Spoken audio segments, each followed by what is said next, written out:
Sweetwater Farms actually started just because I was interested in agriculture, and I wanted to be able to grow food for my family and my friends as well too. Around 2014, my mom had the idea to start a community garden and teach people about agriculture and just expose them to the different worlds of agriculture, nutrition, science, and health.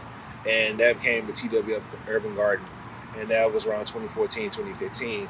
And then around 2018, we realized that we were gardening, but we were growing things, but in the 40 raised beds that we had, we didn't have enough for people to actually take home. We just had enough for them to sample and taste food, but not have enough for them to actually go home and actually cook a real meal. And so we decided to switch it up, say let's focus on 4 or 5 crops a season, and then be able to have everything, and they can basically get 4 or 5 things they can take home. We can also have things to sell to the community at a discounted cost, and then we can also sell those things to the local restaurants as well too.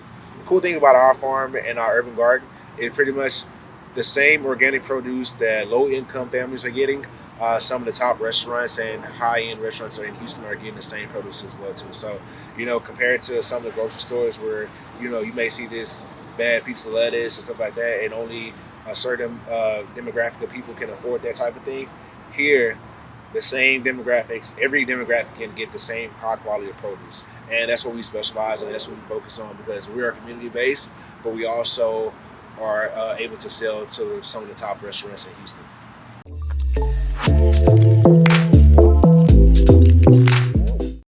We chose to go organic and just really be organic and sustainable.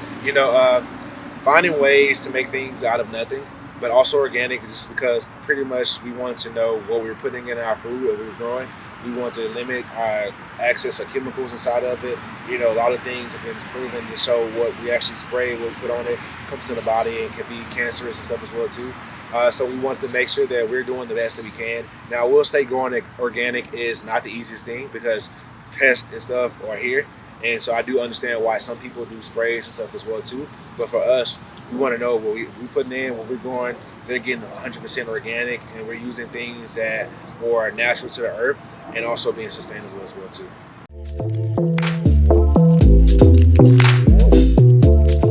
Okay, so our farm consists of 3 different styles of growing. So over here we have our greenhouse, our grow tunnel, which kind of grows, and pretty much it helps us when it rains or if the weather comes, it gets too cold, it gets too hot, we can pretty much bring air inside of it. We also have 40 raised beds in the middle of the farm where we pretty much, we grow in raised bed style, and that just shows people what they can do from an apartment balcony to their backyard.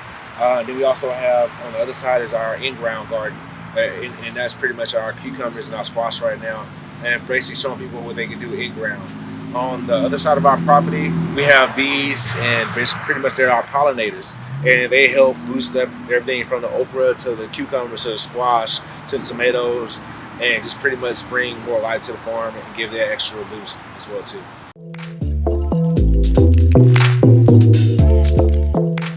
Our farm, pretty much I do most of my farming in the morning time. Usually once I get here, I make sure everything is watered.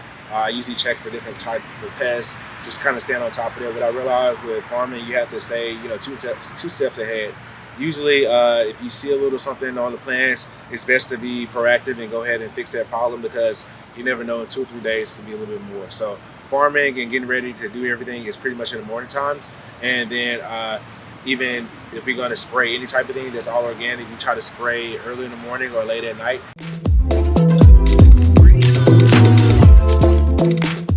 Some of the challenges that we face with farming has been mostly pests, weather-related issues, like we had the freeze in 2021. So being able to keep things warm when it's 19 degrees outside.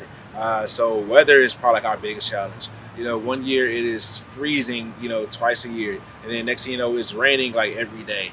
And so just trying to stay ahead and be proactive with the weather. Get things like a grow tunnel that costs a couple $1,000s that can basically help things stay warmer, but also if it rains for 6 or 7 days in a row, everything's not flooded out and like a swamp inside of there. So just being proactive with that. Another thing we faced with COVID, shortage of workers, people afraid to come get things, but also having a demand for people to want things. So just a lot of challenges with farming and just trying to stay ahead and having help.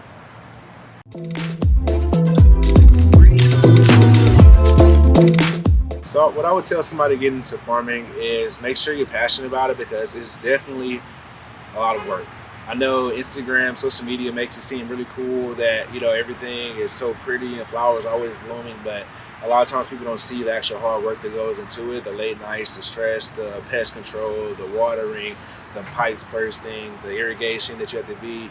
You basically have to be a business person, you have to be an irrigation person, you have to be a salesperson, you have to be learn how to be almost a scientist, a weatherman. So it's so many components to go in with being a small scale farmer, and that's just to even get the product to even grow. So basically, tell people to be passionate about it. Also, when you're starting something, start maybe as a small garden and taking maybe one or two things to market, because you don't want to overwork yourself. Yeah, you can plant a lot of things, but you also have to manage a lot of things as well too. And if you don't have that team in place to be able to manage those products and those things that you're growing, they're pretty much just going to look all dead, because they're going to grow, and next thing you know, it's going to get out of hand.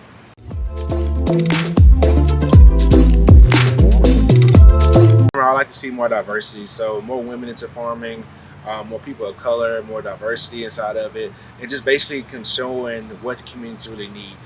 More community farms, I think, are really important. So farms that are 100 miles outside the city, those are great for doing large scale things, but I think every community should have their own agri-hood inside of it.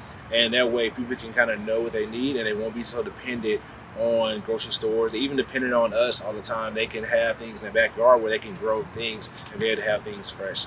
So our future, what I would like to see from my farm as well too, most people say that we want to be the biggest farm, but for us, we would love to be one of the biggest teachers. And I mean that by saying making the biggest impact, and let people come out here and do classes with us and learn about agriculture, learn about nutrition, and learn how to grow different ways, and so they can take those methods and also pass it down to future generations.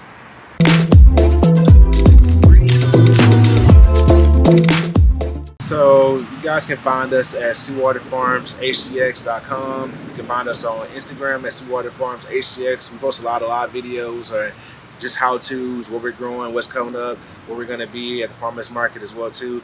You can find us on Facebook as well at Sweetwater Farms HTX, and you guys can come just check us out and also support our farm by buying our veggies, buying our cool hats that we have too as well too, and just supporting us by supporting a local farm in the Houston area.